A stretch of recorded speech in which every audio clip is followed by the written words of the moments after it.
लोकसभा चुनाव के लिए तीसरे चरण का मतदान जो है उसमें चुनाव प्रचार के कुछ अंतिम दिन बाकी हैं। लगातार जो नेता हैं, जो प्रत्याशी हैं, वो भागदौड़ कर रहे हैं, लेकिन उनके साथ उनके परिवार के लोग भी जुटे हुए हैं।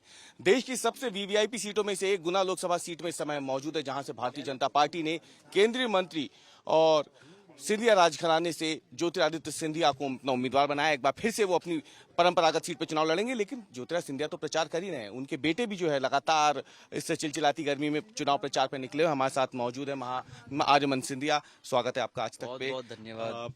जिस तरीके से हम देख रहे हैं, आमतौर पर हालांकि आपने पहले भी कैंपेन किया है अपने पिताजी के लिए, लेकिन ये जो चुनाव है कुछ अलग है।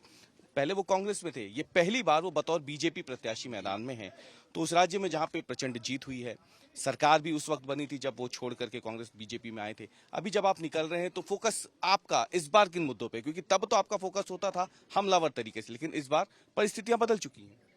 देखिए, सबसे पहला मुद्दा है हमारे जनता के बीच में आना, उनका जो संबंध है वो और मजबूत करना, उनको समझना, उनका परिचय लेना और जनसंपर्क करना। जो ऐतिहासिक रूप में जनसंपर्क का अर्थ होता था कि आप मंच से कम बोलो लेकिन जनता के बीच में ज़्यादा आओ, हम वही करना चाहते हैं। और आज भी हम जो है जनता के बीच में आए, एक एक व्यक्ति को मिले हैं और हमने भाषण जो है कम दिया है। ये है हमारा जो स्टाइल है, ये स्टाइल है।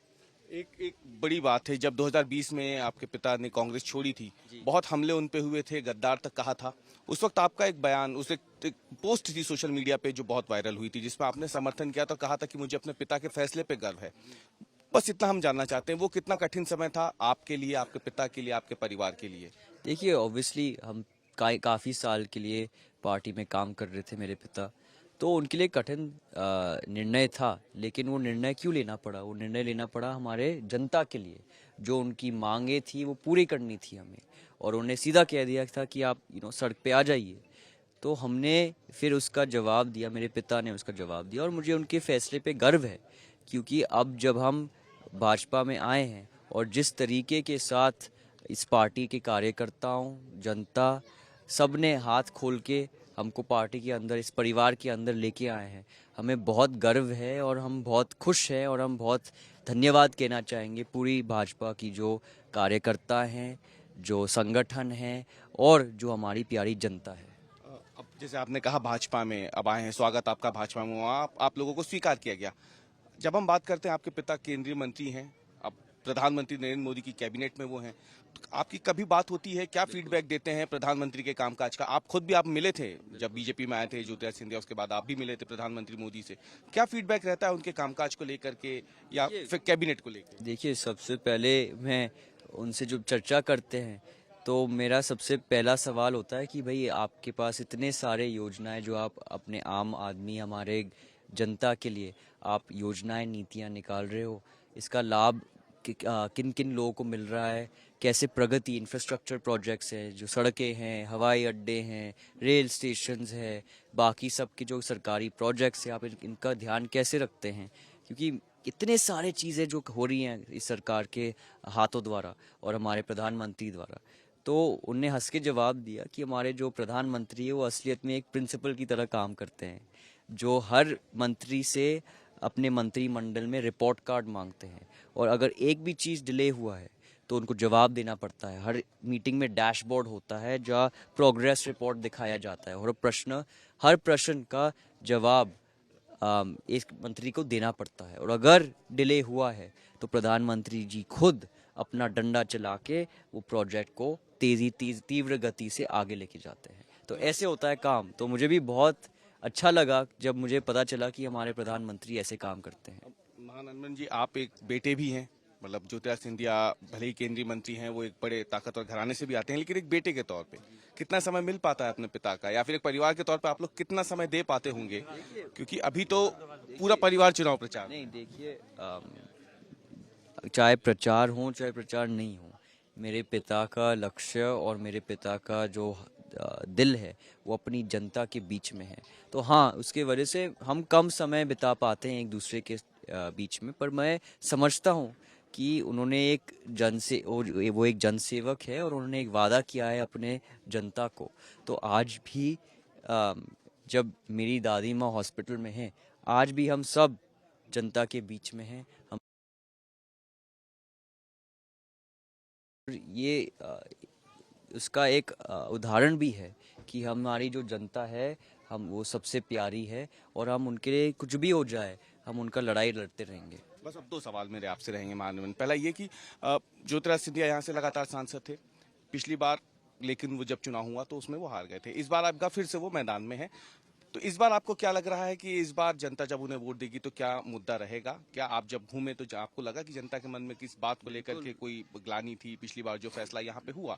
और क्यों आपकी युवा भी हैं, तो यहाँ के युवाओं की एक बड़ी समस्या है बेरोजगारी और उद्योग धंधे यहाँ नहीं है, तो वो पलायन कर जाते हैं दूसरे शहरों में। तो इनको लेकर के एक युवा होने के नाते आपको क्या लगता है यहाँ क्या?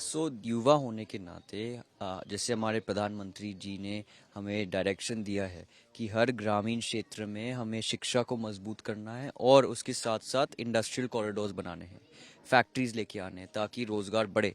तो हम वही अब अगले 5 साल हमारा लक्ष्य होगा कि हम बेसिक इंफ्रास्ट्रक्चर के साथ साथ इंडस्ट्रियल कॉरिडोर्स और शिक्षा मजबूत करें और उसके नीचे जो है कनेक्टिविटी जो है वो भी मजबूत करना होगा, क्योंकि खाली इंडस्ट्रियल कॉरिडोर खोल के आपका अगर कनेक्टिविटी स्ट्रांग नहीं होगा तो वो कभी सफल नहीं होगा। इसलिए उससे पहले ही मेरे पिता ने 2 हवाई अड्डे की घोषणा की है, एक गुना में एक शिवपुरी में, तो उसका काम ऑलरेडी शुरू हुआ है। जो रोड का काम है हम रोड्स को और मजबूत करना चाहते हैं अगले 5 साल में। तो ये सब जो है एक फाउंडेशन होगा, उसके साथ साथ इंडस्ट्रियल कॉरिडोर और शिक्षा को भी मजबूत किया जाएगा ताकि रोजगार और भी बढ़े इन क्षेत्रों में। एक आखिरी सवाल बस, जिस तरीके से आप जनता के बीच में जा रहे हैं, फिलहाल तो आप अपने पिता के लिए प्रचार कर रहे हैं, लेकिन क्या जनता महान आनंद सिंधिया को आने वाले दौर में, आने वाले समय में एक नेता के तौर पे, अपने जनप्रतिनिधि के तौर पे भी देखेगी क्या? या क्या आप अपने आप को देख रहे हैं भविष्य के नेता के तौर? अभी तो मैं अपने पिता का सहायता कर रहा हूँ। मेरा एक बेटे का फर्ज होता है, कर्तव्य होता है, जब अपने पिता मदद मांगते हैं तो उनका हाथ पकड़ के मदद करना। तो अभी मैं अपना कर्तव्य निभा रहा हूँ, लेकिन आगे जाके भी मेरे दादाजी ने हमेशा कहा है कि जनसेवा हमारे डीएनए में है। ठीक है, माध्यम कुछ भी हो, चाहे मैं राजनीति में हूँ, चाहे मैं बिजनेस कर रहा हूँ, चाहे मैं खिलाड़ी हूँ, चाहे मैं आर्ट में हूँ, चाहे कुछ भी हो जाए, लेकिन हमेशा ये परिवार का एक मुद्दा है कि जन सेवा हमेशा उसमें होना चाहिए, चाहे कोई भी माध्यम हो। तब मैं ये नहीं बता सकता कि आप अगर मैं राजनीति में आऊँगा कि नहीं, लेकिन मैं ये ज़रूर बता सकता हूँ कि चाहे कुछ भी मैं करूँ, मैं जन सेवा जरूर करूँगा। बहुत बात करने के लिए और आपको भविष्य के लिए बहुत शुभकामनाएं। तो ये महान आनंद सिंधिया थे, ज्योतिरादित्य सिंधिया के बेटे हैं, जो लगातार चुनाव प्रचार में डटे हुए हैं अपने पिता के लिए।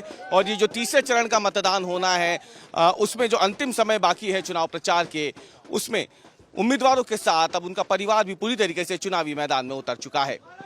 कैमरामैन प्रतीक के साथ अवीश पाल सिंह, गुना, आज तक।